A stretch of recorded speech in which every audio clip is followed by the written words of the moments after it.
Would you please welcome to the project Adam Zwar? Thanks, guys.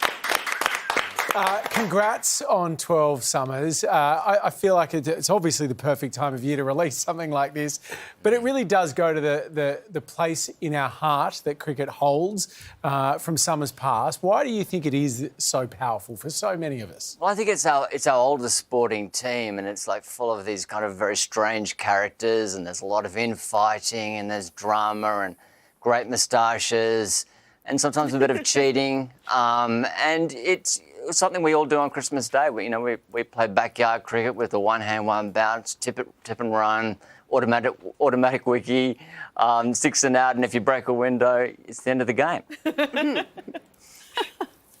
Now, you're known to have an encyclopedic knowledge of cricket spanning 30 years, Adam. And before you answer this, have a think. Is it true that that extends to 3 decades' worth of cricketers' wives? Because in some states, that's stalking. Yeah, I did a bit.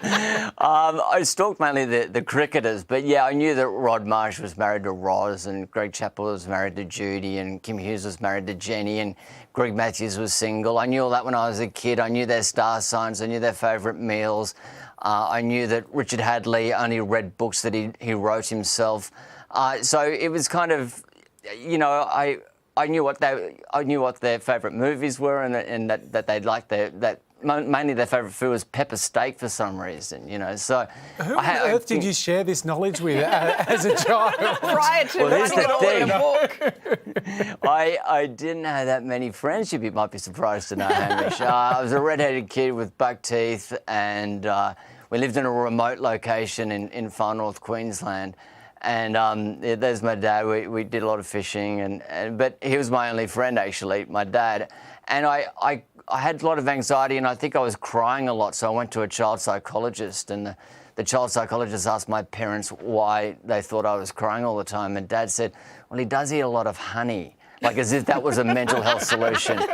And so, but eventually, the Come On Aussie, Come On song came on the radio, and while all the kids were getting into the Kiss Army, I'd learnt that song off by heart, and that's what got me into cricket. And after that, I was okay. I had something I could devote myself to, and I found it calmed me down. So it was very important for me. So it sounds like, Adam, you're a bit of an awkward kid. Do you have any advice for any awkward kids out there at the moment, or maybe any awkward 32-year-olds? Yeah, look, I think you're all right. Just don't have red hair and buck teeth. And, look, I think for me the turning point was that I did actually become okay at cricket, so I was invited to play cricket with the cool kids at lunchtime. I wasn't invited to any birthday parties, let's not get too excited. But yeah, that did change things around for me. That did change things for me. Adam Zwar, not me, but some people might be hesitant to read an entire book about cricket. Really? But it's not just about cricket. I know it's shocking, but there's also heaps of big names in there. There's Billy Idol, AC/DC. What's the story there? So I was a journalist for many years. That's how I kind of... my first job was in journalism, and I worked for the Herald Sun and the Sunday magazine. I was sent around the world interviewing rock stars, and Sting wanted to fight me because I asked him about tantric sex, and Billy Idol didn't like the tone of my questions and threw my tape recorder out a hotel window. Sounds like you were a great journo. Oh, mate, that was great. That was fantastic. I asked the hard questions. Dave, Like, give me back my stuff.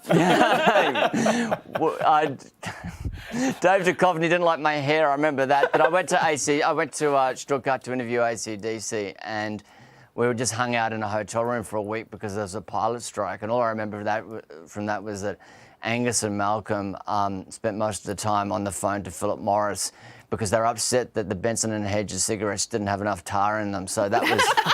That is so AC/DC. Yeah, they drank milkshakes. They didn't drink alcohol. Yeah, very rock and roll. Now, you've done some pretty wild stunts when it comes to cricket, but this one with Brett Lee has to take the cake. Let's have a look. Watch the ball. Keep watching the ball.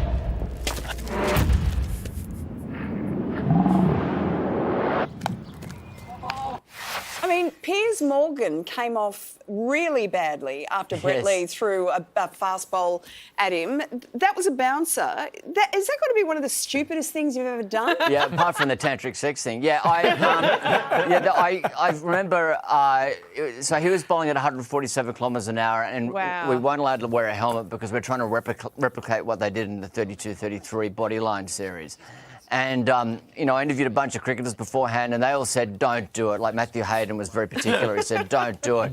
And right up until the last minute, I remember the night before in the hotel room, the producers came in and said, Adam, you don't need to do this if you don't want to, if you're too scared. And I remember lying there thinking, you know, Hamish and Andy would do it. And so I did it. That's your marker. Everyone's inspiration. Congrats on 12 Summers. There's something special about it. It's out in stores now. It's a great read. Adam Zwar, congratulations and have a great summer. Enjoy the cricket. Thanks I hope so we much, win. guys. Thank you. Yes.